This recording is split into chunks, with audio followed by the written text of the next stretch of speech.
Well, starting today, Canada is easing some long-standing public health travel restrictions, and among them, well, travelers can now take a pre-entry rapid antigen test before flying home instead of that expensive PCR test. With more, let's go to Hilary Johnstone in Ottawa tracking this story. So, Hilary, some changes for Canadians here.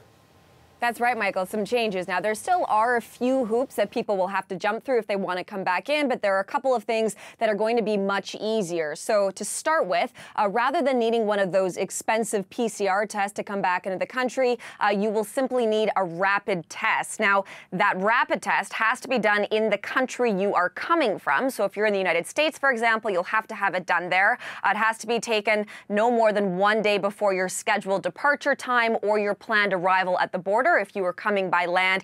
And it also can't be one of those tests that you pick up, for example, that they've been handing out at the LCBO in Ontario, for example. It actually has to be a rapid test that is done in a lab, so that a lab can give you a letter confirming your results. So because of that, what we are still hearing from some people is that they think that that is still far too difficult, that they would like to see all testing drop to come back into Canada, into the country, because it still means that people have to find a place to go and get one of these tests, have to get those results, etc. And we've heard, for example, from some mayors on some of those border towns, both in Canada and the U.S., that they would like to see that dropped altogether, but still going to be a little bit easier. Now, one thing that hasn't changed is if you test positive while you are outside of the country, you are still going to have to stay outside of the country for at least 10 full days from that time you took that positive test to when you can come back in. You won't be denied entry if you show up at the border with a positive test result if you're a Canadian, but you could face large fines. So those are just some of the changes that we've seen today